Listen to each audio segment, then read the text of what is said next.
नमस्कार फ्रेंड्स, स्वागत है आप सभी का solution with Rishabh YouTube channel में। फ्रेंड्स, इस वीडियो में प्रपोजिशन से रिलेटेड एक प्रैक्टिस सेट लिया है। इस प्रैक्टिस सेट में 25 क्वेश्चन कवर करेंगे। आप लोगों को जरूर बताना कि आप लोगों ने 25 में से कितना स्कोर किया है। और इसका जो PDF है आपको टेलीग्राम के चैनल पर 1-2 दिन बाद मिल जाएगा। तो टेलीग्राम का जो लिंक है वो वीडियो के डिस्क्रिप्शन में है, तो आप सभी लोग जो है टेलीग्राम को ज्वाइन कर लीजिए।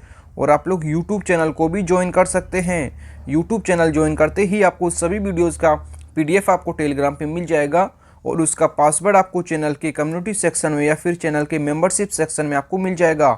तो आप सभी लोग जो है यूट्यूब चैनल को ज्वाइन कर लीजिए, जिससे कि आपको सभी वीडियोज़ का PDF आपको टेलीग्राम पे मिल जाए और उसका पासवर्ड आपको चैनल के कम्युनिटी सेक्शन में या फिर चैनल के मेंबरशिप सेक्शन में आपको मिल जाएगा।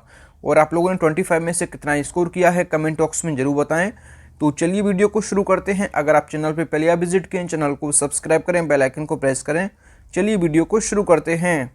तो सबसे पहला जो क्वेश्चन है ये है ही वॉज इंडिग्नेंट ब्लैंक मी। तो आपको ये चीज़ याद रखनी है, इंडिग्नेंट जो है इसके बाद दो प्रपोजिशन आती हैं। जब इंडिग्नेंट के बाद जब कोई आगे पर्सन हो, जैसे इसमें दिया है मी, तो उसके बाद जो प्रपोजिशन आएगा ये हमेशा जो है विद आएगा। तो ऑप्शन जो है इसका बी करेक्ट हो जाएगा। इसका मतलब हो जाएगा वह मुझसे नाराज था, इसका मतलब हो जाएगा। अगला क्वेश्चन है क्वेश्चन नंबर जो 2 है, he was indignant blank my remark. तो जब इंडिग्नेंट के बाद जब आगे कोई पर्सन हो तो विद प्रपोजिशन आता है। अगर आगे कोई चीज हो या किसी के बारे में हो, जब किसी चीज के बारे में हो या किसी के मतलब कोई बयान पे हो, तो इसके लिए तो हमेशा इंडिग्नेंट के बाद एट आता है।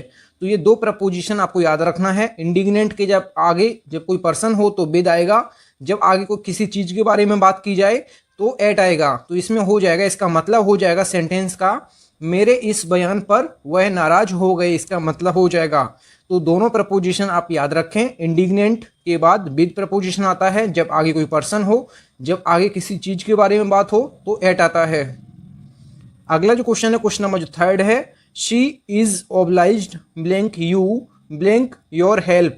तो इसमें आपको याद रखना है ऑब्लाइज्ड के बाद हमेशा जो है ये टू प्रपोजिशन आता है। जब आगे कोई पर्सन हो, ऑब्लाइज्ड के बाद हमेशा टू आता है, ये याद रखना है। और जो योर हेल्प तो के लिए, मतलब हेल्प के लिए, तो यहाँ पे फॉर हो जाएगा। तो इसका राइट ऑप्शन जो है इसका सी करेक्ट हो जाएगा। इसका मतलब हो जाएगा वह आपकी सहायता के लिए आपका आभारी है, इसका मतलब हो जाएगा। अगला जो क्वेश्चन है question number 4, he is grateful blank me blank my help. तो यहाँ पे तो फॉर होगा क्योंकि हेल्प के लिए, और यहाँ पे ग्रेटफुल के बाद भी टू प्रपोजिशन आता है। और ये चीज आप याद रखें, ग्रेटफुल की स्पेलिंग है आप लोग याद रखें GRATEFUL। तो ग्रेटफुल की स्पेलिंग आप लोग ध्यान रखें क्योंकि काफी लोग इसको गलत बताते हैं। तो इसका राइट ऑप्शन जो हो जाएगा ऑप्शन ए इसका करेक्ट हो जाएगा। टू फॉर जो है इसका करेक्ट हो जाएगा। इस सेंटेंस का मतलब जो हो जाएगा वह मेरी मदद के लिए मेरे आभारी हैं, इसका मतलब हो जाएगा। और ग्रेटफुल के बाद जो है दो प्रपोजिशन आते हैं। जब ग्रेटफुल के बाद टू प्रपोजिशन आएगा तो आगे जब कोई पर्सन होगा, अगर बात की जाए ग्रेटफुल के बाद जब आगे कोई चीज के बारे में बात की जाए तो ग्रेटफुल के बाद फॉर प्रपोजिशन आता है। जब कोई आगे कोई थिंग के बारे में बात की जाए, मतलब किसी चीज के बारे में बात की जाए या तो किसी वस्तु के बारे में, तो फॉर प्रपोजिशन आता है ग्रेटफुल के बाद। और ग्रेटफुल के बाद जब आगे कोई पर्सन होगा, जैसे मी दिया है इसमें, तो टू प्रपोजिशन आएगा। तो दोनों प्रपोजिशन आप ग्रेटफुल के बाद याद रखें। फॉर आएगा जब आगे कोई चीज होगा और जब आगे कोई पर्सन होगा तो टू आएगा। तो दोनों प्रपोजिशन आप याद रखें और यहाँ पे फॉर हो जाएगा। तो इसका ए ऑप्शन करेक्ट हो जाएगा। अगला जो क्वेश्चन है क्वेश्चन नंबर 5 जो है, the Indians fought blank the English blank freedom. तो इसमें फ्रीडम से पहले तो क्या आएगा, फॉर आएगा क्योंकि आज़ादी के लिए, मतलब फॉर। यहाँ पे फोर्ट के बाद जो है ये विद प्रपोजिशन आएगा। तो यहाँ पे जो है आप विद कर लीजिए। तो यहाँ पे इसका करेक्ट आंसर जो हो जाएगा ये ऑप्शन सी इसका करेक्ट हो जाएगा। इस सेंटेंस का मतलब हो जाएगा भारतीयों ने आज़ादी के लिए अंग्रेजों से लड़ाई लड़ी, इसका मतलब हो जाएगा। जब द इंडियंस लिखा है मतलब भारतीय लोग, और द इंग्लिश लिखा है मतलब इंग्लैंड के लोग, मतलब जब किसी लैंग्वेज से पहले दा का यूज होगा तो वहाँ के लोगों की बात की जा रही होगी। तो ये आप याद रखें। तो इस सेंटेंस का जो आंसर हो जाएगा ये हो जाएगा विद और फॉर। तो ये प्रपोजिशन आप याद रखें, फॉर्ट के बाद जो है विद आता है और फाइट का सेकंड फॉर्म जो है फॉर्ट है, तो फाइट के बाद भी विद का प्रपोजिशन का यूज होगा, ये आप याद रखें। अगला जो क्वेश्चन है question number 6, he will be indebted blank you blank your help. तो योर हेल्प मतलब के लिए, तो यहाँ पे तो फॉर होगा और यहाँ पे जो है इन डेप्ट के बाद आपको प्रपोजिशन याद रखनी है, दो प्रपोजिशन आती हैं। तो इन डेप्ट के बाद दो प्रपोजिशन आती हैं। जब इन डेप्ट के बाद जब आगे कोई पर्सन हो तो इन डेप्ट के बाद टू प्रपोजिशन आता है। तो यहाँ का इसका राइट ऑप्शन जो हो जाएगा, ए ऑप्शन इसका करेक्ट हो जाएगा, टू और फोर। तो यहाँ पे आपको याद रखना है जो इन डेप्ट लिखा है, जो इन डेप्ट लिखा है इसके बाद दो प्रपोजिशन आती हैं। जब टू प्रपोजिशन आएगा तो आगे कोई पर्सन होगा, जैसे इसमें यू दिया है, जब आगे कोई पर्सन होगा तो जो है टू प्रपोजिशन आएगा, ये आप याद रखें। और जब आगे किसी चीज के बारे में समथिंग कुछ भी हो सकता है तो उसके बाद जो है आगे कुछ भी हो तो इसके बाद जो है फॉर प्रपोजिशन आएगा। तो दो प्रपोजिशन आपको याद रखनी है।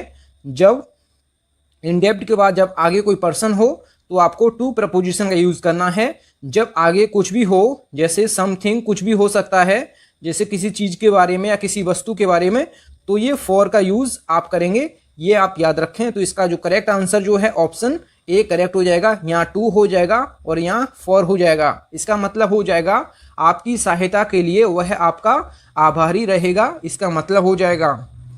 अगला जो क्वेश्चन है question number 7, I have a lot of experience blank teaching. तो एक्सपीरियंस के बाद जो है प्रपोजिशन जो है इन प्रपोजिशन का यूज होगा, तो ये आप याद रखें। तो इसका जो है बी ऑप्शन करेक्ट हो जाएगा। एक्सपीरियंस के बाद इन प्रपोजिशन का यूज होगा। मुझे पढ़ाने का काफ़ी अनुभव है, इसका मतलब हो जाएगा। अगला जो क्वेश्चन है क्वेश्चन नंबर जो 8 है, आई डिफर ब्लैंक यू। तो यहाँ पे डिफर के बाद दो प्रपोजिशन का यूज होता है, तो दोनों प्रपोजिशन में मैं आपको बता देता हूं। तो डिफर के बाद दो प्रपोजिशन का यूज होगा। जब डिफर के बाद आगे कोई पर्सन होगा तो डिफर के बाद जो है विद प्रपोजिशन का यूज होगा। जब आगे कोई पर्सन होगा, जब आगे कोई पर्सन होगा तो हमेशा जो है डिफर के बाद विद प्रपोजिशन का यूज होगा। और जब आगे किसी चीज के बारे में या किसी वस्तु के बारे में या किसी के बारे में तो डिफर के बाद जो है फ्रॉम का यूज होगा। तो ये आप याद रखें, जब आगे कोई पर्सन होगा तो डिफर के बाद जो है विद प्रपोजिशन आएगा और जब आगे किसी चीज के बारे में या किसी के भी बारे में तो यहाँ पे जो है फ्रॉम होगा, मतलब नॉन लिविंग चीज। तो ये आप याद रखें। तो यहाँ पे इस सेंटेंस का जो करेक्ट आंसर हो जाएगा, तो डिफर के बाद जो है आगे कोई पर्सन है, जैसे यू दिया है, तो यहाँ पे जो है इसका विद करेक्ट हो जाएगा। तो इस सेंटेंस का मतलब हो जाएगा मैं आपसे सहमत नहीं हूं। जब डिफर के बाद विद प्रपोजिशन आएगा तो इस सेंटेंस का जो मतलब होगा, मतलब डिफर विद का मतलब जो होता है सहमत ना होना और डिफर फ्रॉम का मतलब होता है अलग अलग होना। तो दोनों का मतलब आपको याद रखना है। जब डिफर के बाद विद प्रपोजिशन आएगा तो इसका मतलब अलग होता है और जब अगला सेंटेंस जैसे देखते हैं तो इस सेंटेंस का जो मतलब हो जाएगा, जैसे डिफर विद, इसमें अगर इसका मतलब निकालते हैं तो इसका मतलब होता है सहमत ना होना। तो सहमत ना होना इसका मतलब निकलेगा। तो इस सेंटेंस का जो पूरा मतलब हो जाएगा मैं आपसे सहमत नहीं हूं, इसका मतलब हो जाएगा। अगला जो क्वेश्चन है क्वेश्चन नंबर 9 जो है, इंडिया डिफर्स ब्लैंक इंग्लैंड। तो जो भारत है इंग्लैंड से अलग है, तो यहाँ पे डिफर फ्रॉम हो जाएगा क्योंकि आगे किसी कंट्री के बारे में बात की गई है, ना कि किसी पर्सन के बारे में। तो भारत इंग्लैंड से अलग है तो डिफर फ्रॉम का यूज होगा। आगे किसी देश के बारे में बात की गई है, ना कि किसी पर्सन के बारे में, तो डिफर के बाद यहाँ फ्रॉम इसका करेक्ट हो जाएगा। अगला जो क्वेश्चन है question number 10, he is blind blank one eye. तो जब कोई एक आंख से अंधा है तो इसके लिए हमेशा जो है ब्लाइंड के बाद इन प्रपोजिशन आता है, ये आप याद रखें। ऑप्शन में थोड़ा मिस्टेक है, आप यहाँ पे इन कर लीजिएगा, थोड़ा ऑप्शन में मिस्टेक है, तो इसका जो है इनकरेक्ट हो जाएगा। जब कोई मतलब एक आंख से अंधा है तो उसके लिए ब्लाइंड के बाद हमेशा जो है इन प्रपोजिशन का यूज होगा। वह एक आंख से अंधा है। अगर बात की जाए, यहाँ पे लिखा होता बोथ आईज, जब कोई, जैसे यहाँ पे लिखा है ब्लाइंड, ब्लाइंड के बाद जब प्रपोजिशन आपको भरना है और आगे लिखा हो बोथ आईज, जब आगे जो है बोथ आईज लिखा हो तो यहाँ पे जो है विद प्रपोजिशन का यूज होगा, ये आप याद रखें। ब्लाइंड के बाद जो है तीन प्रपोजिशन आती हैं। जब ब्लाइंड के बाद एक आंख से अंधा है तो इन प्रपोजिशन आएगा, जब दोनों आंख से अंधा है तो विद प्रपोजिशन आएगा। ये ब्लाइंड के बाद प्रपोजिशन दोनों आप याद रखें। तीसरा प्रपोजिशन जो है अगले सेंटेंस में मैं आपको बताऊंगा। अगला जो क्वेश्चन है क्वेश्चन नंबर जो 11 है, a father is blind blank the faults of his son. तो इसमें जो है एक पिता अपने बेटे की गलतियों के लिए अंधा है, मतलब उसकी जो गलतियां हैं उसको नज़रअंदाज कर रहा है, तो उसके लिए जो है ब्लाइंड के बाद जो टू प्रपोजिशन का यूज होगा। तो यहाँ पे जो है इसका बी ऑप्शन करेक्ट हो जाएगा। तो मैंने आपको ये ब्लाइंड के बाद 3 प्रपोजिशन मैंने आपको बताए हैं। जब कोई एक आंख से अंधा है तो ब्लाइंड के बाद जो है इन प्रपोजिशन आएगा। जब कोई दोनों आंख से अंधा है मतलब बोथ आईज से अंधा है तो इसमें जो है ब्लाइंड के बाद जो है विद प्रपोजिशन आएगा। जबकि जब कोई पिता अपने बेटे की गलतियों के लिए अंधा है तो यहाँ पे टू प्रपोजिशन आएगा, ये आप याद रखें। अगला जो क्वेश्चन है question number 12, there was no cause blank anxiety. तो इसमें आपको याद रखना है, इसमें जो है कॉज के बाद जो है जो प्रपोजिशन आएगा ये आएगा फॉर। तो जब फॉर प्रपोजिशन का यूज होगा कॉज के बाद तो इसमें जो है चिंता का कोई कारण नहीं है। तो जब चिंता का कोई कारण नहीं है तो इसमें जो है चिंता का कोई कारण है ही नहीं, तो इसमें जो है खुशी का मतलब एक मतलब इंजॉय की फीलिंग आ रही है। तो यहाँ पे जो है जब आगे एंजाइटी दिया हो और यहाँ पे कॉज हो तो कॉज के बाद जो है फॉर प्रपोजिशन का यूज होगा। जब कोई इसमें मतलब सैडनेस ना हो, मतलब यहाँ पे जो है हैप्पी की फीलिंग आ रही हो, इसमें जो है चिंता का कोई कारण नहीं है। इस सेंटेंस का मतलब हो जाएगा चिंता का कोई कारण नहीं था। तो यहाँ पे जो है थोड़ा हैप्पी की फीलिंग आ रही है तो यहाँ पे जो है कॉज के बाद फॉर का प्रपोजिशन यूज होगा। तो ये आप याद रखें। अगला जो क्वेश्चन है क्वेश्चन नंबर जो 13 है, what was the cause blank his anxiety question mark. तो इसमें आप पूछा गया है उसकी चिंता का कारण क्या था। तो जब उसमें पूछा गया है कि उसकी चिंता का कारण मतलब जो वो चिंता कर रहा है चिंता, तो उसका कारण क्या था। तो मतलब कोई चिंता कर रहा है तो मतलब सैडनेस की फीलिंग आ रही है, मतलब दुखी है वो। तो यहाँ पे जो है कॉज के बाद ऑफ प्रपोजिशन का यूज होगा जब आगे एंजाइटी दिया होगा। तो ये दोनों आपको याद रखना है। जब कॉज के बाद एंजाइटी आगे दिया है तो यहाँ पे जो है फॉर प्रपोजिशन का यूज हुआ है, क्योंकि यहाँ पे हैप्पीनेस की फीलिंग आ रही थी, क्योंकि यहाँ पे सेंटेंस का जो मतलब था कि चिंता का कोई कारण नहीं था। और यहाँ पे जो है उसकी चिंता का कारण क्या था, मतलब वो जो चिंता कर रहा है, जो मतलब वो दुखी है जिस चिंता में, उसका कारण पूछ रहा है। तो यहाँ पे कॉज के बाद ऑफ प्रपोजिशन का यूज होगा जब दुखी है वो, जब हैप्पी है तो फॉर का यूज होगा। ये दोनों प्रपोजिशन आपको याद रखना है। अगला जो क्वेश्चन है question number 14, he is blessed blank good health and is blessed blank children. तो इसमें आपको याद रखना है जब आगे लिखा है गुड हेल्थ तो ब्लेस्ड के बाद आपको विद प्रपोजिशन का यूज होना है। अगर आगे जो है चिल्ड्रन की बात की गई है तो ब्लेस्ड के बाद जो प्रपोजिशन आएगा ये इन प्रपोजिशन आएगा। तो ये आपको प्रपोजिशन दोनों याद रखना है। तो इसका जो है ए ऑप्शन करेक्ट हो जाएगा। जब ब्लेस्ड के बाद गुड हेल्थ की बात हुई है तो विद प्रपोजिशन आएगा, और जब आगे चिल्ड्रन की बात हुई है तो इन प्रपोजिशन आएगा। दोनों प्रपोजिशन मैंने आपको बता दिए हैं। ब्लेस्ड के बाद 2 ही प्रपोजिशन आते हैं, तो ये मैंने आपको बता दिए हैं। तो इस सेंटेंस का जो मतलब हो जाएगा वह अच्छे स्वास्थ्य के साथ धन्य है और बच्चों में धन्य है, इसका मतलब हो जाएगा। अगला जो क्वेश्चन है question number 15, I am vexed blank my brother. तो इसमें जो है वेक्स्ड के बाद जब आगे कोई पर्सन हो तो इसके बाद हमेशा जो है विद प्रपोजिशन आता है। तो इसका जो है बी ऑप्शन करेक्ट हो जाएगा। जब वेक्स्ड के बाद आगे कोई पर्सन होगा तो विद प्रपोजिशन आएगा। तो इस सेंटेंस का जो मतलब हो जाएगा मुझे अपने भाई से जलन हो रही है, इस सेंटेंस का मतलब हो जाएगा। फ्रेंड्स, अगर आपको वीडियो पसंद आता है तो वीडियो को लाइक एंड से जरूर किया करें।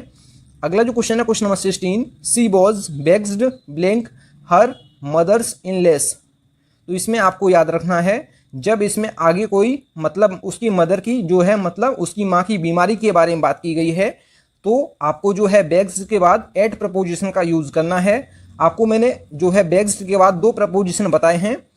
जब आगे कोई पर्सन होगा तो आपको विद प्रपोजिशन का यूज करना है। जब आगे कोई पर्सन होगा तो आपको विद प्रपोजिशन का यूज करना है। और जब आगे कोई मतलब जब किसी चीज़ के बारे में बात की जाएगी तो आपको एट प्रपोजिशन यूज़ करना है। तो वह अपनी माँ की बीमारी से परेशान है, तो माँ की बीमारी के बारे में बात की गई है, यहाँ पे एट प्रपोजिशन आएगा। दोनों प्रपोजिशन आप याद रखें। अगला जो क्वेश्चन है क्वेश्चन नंबर 17, ये दिया है the responsibility is blank my shoulders now. तो मतलब यहाँ पे जो सेंटेंस में ऑप्शन दिए हैं, तो ऑप्शन के अकॉर्डिंग हम यहाँ पे जो है OFF ये इसका करेक्ट हो जाएगा। तो इसका मतलब हो जाएगा जिम्मेदारी अब मेरे कंधों से दूर है, मतलब मेरे कंधों पर नहीं है। तो इस ऑफ का जो मतलब होता है, इसका मतलब होता है किसी चीज़ से अलग। तो यहाँ पे जो है अपनी जिम्मेदारी से अलग होना, मतलब जिम्मेदारी नहीं है। तो यहाँ पे जो है ऑफ इसका करेक्ट हो जाएगा। अगर ऑप्शन में आपको OF मिल जाता तो आप इसको भी सही कर सकते थे। तो इसका मतलब हो जाएगा जब OF आप यूज़ करेंगे तो इस सेंटेंस का मतलब हो जाएगा जिम्मेदारी अब मेरे कंधों पर है। अगर यहाँ पे आप OFF यूज़ करेंगे तो जिम्मेदारी अब मेरे कंधों पर नहीं है। तो दोनों का मतलब आप लोग समझ लीजिए। तो यहाँ ऑप्शन में OF नहीं दिया था, तो यहाँ पे हम ये वाला यूज़ करेंगे। तो जिम्मेदारी अब मेरे कंधों से दूर है या मेरे कंधों पर नहीं है, तो इस सेंटेंस का मतलब हो जाएगा। अगला जो क्वेश्चन है क्वेश्चन नंबर जो 18 है, he is independent blank his parents. तो इसमें आपको याद रखना है इंडिपेंडेंट के बाद जो है हमेशा ऑफ प्रपोजिशन आता है। तो इसका जो है बी ऑप्शन करेक्ट हो जाएगा। अब वह अपने माता पिता से स्वतंत्र है, इसका मतलब हो जाएगा। इंडिपेंडेंट के बाद जो है प्रपोजिशन ऑफ आता है, जबकि इंडिपेंडेंस के बाद जो है फ्रॉम प्रपोजिशन आता है। तो दोनों प्रपोजिशन आप याद रखें, इंडिपेंडेंट के बाद ऑफ होता है, जबकि इंडिपेंडेंस के बाद फ्रॉम होता है, ये आप याद रखें। अगला जो क्वेश्चन है क्वेश्चन नंबर 19, ये है it is 10 o'clock blank my watch. तो यहाँ पे जो है इसका वाई करेक्ट हो जाएगा। तो इस सेंटेंस का जो है सी ऑप्शन करेक्ट हो जाएगा, मेरी घड़ी में 10 बज रहे हैं, इस सेंटेंस का मतलब हो जाएगा। अगला जो क्वेश्चन है question number 20, none blank the brave deserve the fair. तो इसमें आपको याद रखना है इस सेंटेंस के जो है अर्थ के अकॉर्डिंग यहाँ पे प्रपोजिशन यूज होगा। तो यहाँ पे जो है अर्थ के अकॉर्डिंग जो है बट इसका करेक्ट हो जाएगा। तो इस सेंटेंस का जो मतलब हो जाएगा बहादुर के अलावा कोई नहीं मेले के लायक है, इस सेंटेंस का मतलब हो जाएगा नन बट मतलब कोई नहीं, तो बहादुर के अलावा कोई नहीं मेले के लायक है, इस सेंटेंस का मतलब हो जाएगा। तो यहाँ पे जो है नन के बाद वट का यूज होगा और बाकी के अकॉर्डिंग कोई इसका मतलब नहीं होगा। तो यहाँ पे जो है ए ऑप्शन करेक्ट हो जाएगा अर्थ के अकॉर्डिंग। अगला जो क्वेश्चन है क्वेश्चन नंबर 21 जो है he went blank his depth. तो इसमें आपको याद रखना है इस सेंटेंस में जो है अर्थ के अकॉर्डिंग आपको प्रपोजिशन का यूज करना है। तो यहाँ पे जो करेक्ट हो जाएगा ये बियॉन्ड हो जाएगा। तो बियॉन्ड में इसका मतलब क्या हो जाएगा, वह अपनी गहराई से आगे निकल गया, मतलब जो अपनी गहराई है उससे भी आगे निकल गया। तो इस सेंटेंस का जो है बियॉन्ड इसका करेक्ट हो जाएगा और बाकी सब गलत हो जाएंगे। अगला जो क्वेश्चन है क्वेश्चन नंबर 22 जो है she was sitting in her office blank her self. तो यहाँ पे जो है यहाँ पे वाई हो जाएगा, वाई हर सेल्फ। तो इस सेंटेंस का जो मतलब हो जाएगा वह अपने कार्यालय में अकेले बैठी थी, इस सेंटेंस का मतलब हो जाएगा। अगला जो क्वेश्चन है क्वेश्चन नंबर 23 जो है his attainment are blank yours. तो यहाँ पे जो है उनकी उपलब्धियां आपसे नीचे हैं, तो इसमें जो है वेलो इसका करेक्ट हो जाएगा। इस सेंटेंस का जो मतलब के अकॉर्डिंग जो है वेलो इसका करेक्ट हो जाएगा। तो उनकी उपलब्धियां आपसे नीचे हैं, इसका मतलब हो जाएगा। अगला जो क्वेश्चन है क्वेश्चन नंबर 24 जो है my mother in law is clumsy blank cooking. तो मतलब क्लमसी मतलब होता है फूहड़, या मतलब जिसको पकाना ही ना आए तो उसको कहते हैं फूहड़, क्लमसी। तो इस सेंटेंस में जो करेक्ट हो जाएगा ये एट प्रपोजिशन का यूज़ करेंगे। तो मेरी सास खाना पकाने में फूहड़ है, मतलब खाना पकाना आता ही नहीं है। तो इसमें जो है क्लमसी के बाद एट प्रपोजिशन का यूज़ होगा। अगला जो क्वेश्चन है क्वेश्चन नंबर 25 जो है he was advised to abstain blank all alcoholic drinks. तो एब्सटेन के बाद हमेशा जो है फ्रॉम प्रपोजिशन का यूज होता है, तो इसको आप याद रखना है। एब्सटेन के बाद जो है फ्रॉम प्रपोजिशन का हमेशा यूज होता है, तो ये आपको याद रखना है। तो इस सेंटेंस का जो मतलब हो जाएगा उन्हें सभी मादक पेय पदार्थों से दूर रहने की सलाह दी गई है, तो इसका मतलब हो जाएगा। तो फ्रेंड्स, तो आपको वीडियो अगर पसंद आई है तो वीडियो को लाइक एंड से जरूर किया करें। अगर चैनल पे पहले आप विजिट किए हैं चैनल जरूर सब्सक्राइब करें। आप लोगों ने 25 में से कितना स्कोर किया है कमेंट बॉक्स में जरूर बताएं। मिलते हैं न्यू वीडियो में, तब तक के लिए जय हिंद, वंदे मातरम।